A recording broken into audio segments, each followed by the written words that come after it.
Love gospel వీక్షకులందరికీ సర్వశుభాలు. విజయవాడ కృష్ణానది ఒడ్డున ఉన్న మంచి నగరం విజయవాడ. ఇటు బుడమేరు, ఇటు కృష్ణానది రెండిట్ల మధ్య ఉన్న మంచి నగరం, అద్భుతమైన నగరం విజయవాడ. అదే మన బెజవాడ. కంటిన్యూస్గా కురుస్తున్న వర్షాల కారణంగా వాగులు పొంగటం వల్ల ప్రస్తుతం విజయవాడ పరిస్థితి ఎలా మారిపోయిందో చూడండి. విజయవాడ, తెలంగాణలో ఖమ్మం, అలాగే గుంటూరులో కొన్ని ప్రాంతాలు ఇలా వరద ముప్పుకు వేదన పడుతున్నాయి. విజయవాడ అయితే మరీ దారుణం. మొత్తం సిటీలో 70% మునిగిపోయింది. కొన్ని దశాబ్దాలుగా ఎప్పుడూ చూడనంత విషాదాన్ని ఇప్పుడు విజయవాడ వాసులు చూస్తున్నారు. ఎప్పుడూ కలగనంత నష్టం ఇప్పుడు విజయవాడలో ఉంది. ఒక పక్క కొండ చర్యలు విరిగిపడిపోతున్నాయి. కొండ చర్యలు విరిగి పడడం వల్ల ఇల్లు ధ్వంసమయ్యాయి, ప్రాణ నష్టం కూడా జరిగింది. ఇప్పటికే 5 చనిపోయారు. మరోపక్క వర్షాల తాకిడికి, వరద బీభత్సాలకి ఇప్పటికే 20 మంది చనిపోయినట్లు నివేదికలున్నాయి. ఒక జూనియర్ సైంటిస్ట్ తండ్రితో పాటు కొట్టుకుపోయాడు. వరద ప్రాంతాల్లో విద్యుత్ పనులు చేసే లైన్మెన్ కొట్టుకుపోయాడు. గుంటూరు పెదకాకిని ప్రాంతంలో 2 స్టూడెంట్లు కారులో ఇలా కొట్టుకుపోయారు. ఇలా మరణ వార్తలు వస్తూనే ఉన్నాయి. ఇది విజయవాడ పరిస్థితి. కొన్ని దశాబ్దాలుగా ఎప్పుడూ చూడనంత విషాదాన్ని చూస్తున్నారు. 4 రోజులుగా భయభ్రాంతుల్లో బ్రతుకుతున్నారు. తినడానికి తిండి దొరకటం లేదు, కనీసం త్రాగడానికి నీళ్లు కూడా లేవు. సేఫ్ ప్లేస్లో పై అంతస్తులో ఉన్నా సరే వాటర్ ప్రాబ్లమ్స్ ఉన్నాయి, తాగడానికి నీళ్లు లేవు. అలానే వారు వాడే డ్రైన్లు, టాయిలెట్స్ రివర్స్లో కట్టడం, వాసన రావటం, అలాగే పరిసర ప్రాంతాలను చూసి భయభ్రాంతులుగా ఉండడం, సిగ్నల్స్ లేక, పవర్ లేక ఇలా చాలా ఇబ్బందుల్లో ఉన్నారు. వరద ప్రవాహంలో విలవిలలాడుతూ బిక్కుబిక్కుమంటూ ఉన్నారు. విజయవాడ వాసులంతా అనుభవిస్తున్న పరిస్థితిని. బుడమేరు, అటు కృష్ణానది మధ్యలో విజయవాడ నగరం. దీంతో నగరం మొత్తం వరదతో ముంచెత్తింది. ఎక్కువగా ఈ బుడమేరు ప్రవాహమే ప్రళయానికి ఎక్కువ కారణం. ఎటు చూసినా వరద నీళ్లే. గంటల కొద్దీ పవర్ కట్లతో, సిగ్నల్స్ లేక, ఫోన్లు పనిచేయలేక ఇబ్బందులు పడుతున్నారు. కొన్ని ఏరియాల్లో మొదటి అంతస్తుల వరకు కూడా నీళ్లు చేరాయి. కొన్ని ఏరియాల్లో గ్రౌండ్ ఫ్లోర్ మొత్తం మునిగిపోయింది. కొన్ని ఇల్లులు కూడా మునిగిపోయాయి.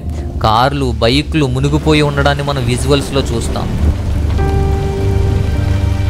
వారందరికీ ఆకలితో అలమటిస్తున్నారు. పడవల ద్వారానే ఆహారం అందిస్తున్నారు. డ్రోన్స్ ద్వారా కూడా ఆహారం పంపిణీ చేసే ప్రయత్నం చేస్తున్నారు. హెలికాప్టర్లు, బోట్లు, ఎన్డీఆర్ఎఫ్ టీంలు, ఎస్డీఆర్ఎఫ్ టీంలు, గవర్నమెంట్ ఎంప్లాయీస్లు, స్వచ్ఛంద సంస్థలు, పొలిటీషియన్స్ అందరూ కూడా సహాయం చేయడానికి రంగంలోకి దిగారు. 50,000 ఇల్లులు, దాదాపు 3 లక్షల మంది జనం వరద గుప్పుట్లో చిక్కుకున్నారు. సహాయం పెద్ద ఎత్తున చేస్తే తప్ప పరిష్కారం త్వరగా అవ్వదు. సహాయం పెద్ద ఎత్తున చేయాల్సిన అవసరం చాలా ఉంది. ఎటు పోవాలన్నా, ఎటు నుంచి ఎటు కదలాలన్నా మరణ భయం. పడవలు మాత్రమే ఆధారం. చిన్న పిల్లలను చూడండి, వారిని కాపాడుకోవడం కోసం వారిని ఎలా తరలిస్తున్నారు, ఎలా తీసుకెళ్తున్నారో చూడండి. ఏదైనా ఆహారం అందుతుంది అంటే ఎలా విలవిలలాడుతున్నారో, ఆకలికి ఎలాంటి పరిస్థితి ఉందో అక్కడ చూడండి. ఈ తరుణంలో ఈ సందర్భాన్ని యూజ్ చేసుకుని పడవలు ఉన్న వాళ్ళు వ్యాపారం మార్చేసుకున్నారు, వ్యాపారంగా చేసుకున్నారు. 10,000 నుంచి 40,000 వరకు కూడా డిమాండ్ చేస్తున్నారట. ప్రజలు దాని గురించి వాపోతున్నారు. హెలికాప్టర్ల ద్వారా అందినటువంటి ఆహారాన్ని కూడా కొంతమంది అమ్ముకుంటున్నారంటే ఎక్కువ రేటుకి. పరిస్థితి దృష్ట్యా 500 రైళ్లు రద్దయిపోయాయి. అన్ని రవాణా వ్యవస్థలు కూడా స్తంభించిపోయాయి. ప్రస్తుతం ఏది పనిచేయడం లేదు. 200 పశువులు, గేదెలు కొట్టుకుపోయాయి. దాదాపు 6,000 పౌల్ట్రీ కోళ్ళు, పౌల్ట్రీ బర్డ్స్ అనేవి కొట్టుకుపోయాయి. ప్రస్తుతం ఆరా కూడా తీయలేని, లెక్కించలేనంతగా అగ్రికల్చర్ ల్యాండ్ అనేది మునిగిపోయాయి. పంటలు తీవ్రంగా నష్టపోయాయి. ల్యాండ్ మొత్తం మునిగిపోయింది. అక్కడ వరద బీభత్సం సృష్టించినది ఇదంతా. వర్షపాతం కూడా దాదాపు 29 సెంటీమీటర్ల వర్షపాతం కన్నా ఎక్కువే కురుస్తుంది. ఎన్నడూ లేని విధంగా కురిసింది. ఆ వర్షపాతం అంతా ఎక్కడికి వెళ్ళాలి? డ్రైన్లంత కెపాసిటీ ఉండాలి కదా. పైగా రివర్స్ కొడుతున్నాయి, నదులు రివర్స్ కొడుతున్నాయి, ఇంట్లో వాష్రూమ్స్కి కూడా రివర్స్ కొడుతున్నాయి.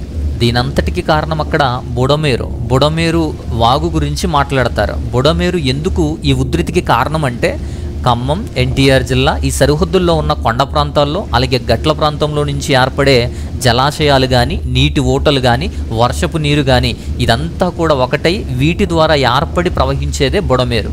ఈ బుడమేరు వాగు పెరగటం వల్ల దాదాపు 50 సంవత్సరాలలో ఎప్పుడూ లేనంత వరదను చూడాల్సి వస్తుంది. కాలనీలకు కాలనీలే మునిగిపోయాయి. కృష్ణానది ప్రవాహం చాలా ఎక్కువగా ఉంది. ఆ నదిలో కలవాల్సినటువంటి ఈ బుడమేరు ప్రవాహం నీటిలో కలవకుండా వెనక్కి వచ్చేస్తుంది, రివర్స్ కొడుతుంది. దీంతో పరిసర ప్రాంతాలన్నీ కూడా మునిగిపోయే పరిస్థితికి వచ్చేసాయి. కృష్ణానది నీరు కూడా ఈ ప్రవాహం అంతా కూడా సముద్రంలో కలవాలి, కానీ సముద్రంలోనూ అలాగే కృష్ణానదిలోనూ ప్రవాహం ఎక్కువగా ఉండటం వల్ల అది అంతంత మాత్రంగానే జరుగుతుంది. కొన్ని రోజులు గడిస్తేనే కానీ ఈ కృష్ణానది నీరు పూర్తిగా సముద్రంలో కలవడానికి ఇబ్బంది అనేది ఉంటుంది. ఇటు కృష్ణానది వల్ల ఏర్పడినటువంటి వరద ప్రాంతాలు ఉన్నాయి, అలాగే బుడమేరు వల్ల ఇంకా ఎక్కువగా ఏర్పడినటువంటి వరద ప్రాంతాలు. ఈ రెండిట్ల మధ్య విజయవాడ నగరం అనేది అతలాకుతలమవుతుంది, నీట మునిగిపోయింది. లాస్ట్ ఇయర్ ఒక వాల్ కట్టారు, ఫ్లోడ్ ప్రొటెక్షన్ వాల్ అనేది కట్టారు. దాదాపు 500 కోట్లతో కట్టారు. అది గనక లేకుంటే పరిస్థితి ఇంకా దారుణంగా ఉండేది, ఇంకా విషమించిపోయేది. ఆ క్రెడిట్ ఎవరిది, ఎవరు కట్టారు అనేది తర్వాత. ముందు అక్కడ పరిస్థితిని మనం అర్థం చేసుకుందాం. వర్షపాతం కూడా అంతకన్నా ఎక్కువే కురుస్తుంది. విజయవాడ ఒక్కటే కాదు, ఆంధ్ర తెలంగాణ ప్రాంతంలో అనేక ప్రాంతాలు వర్షాల బీభత్సానికి ముంపుకు గురయ్యాయి. వ్యవసాయ పంటలు దెబ్బతిన్నాయి, చేలన్నీ మునిగిపోయాయి. ఇలాంటి విపత్కర పరిస్థితులు చూస్తుంటే, ఆ విజయవాడ పరిస్థితి చూస్తుంటే ప్రస్తుతం కావాల్సింది తక్షణ సహాయాలు, నివారణ చర్యలు. ప్రస్తుతం ఇబ్బందుల నుంచి బయటకు తీసుకొచ్చి వారికి కనీస అవసరాలు సమకూర్చి ఆ తర్వాత వీటి గురించి శాశ్వత పరిష్కార చర్యలు అనేది చేపట్టాలి.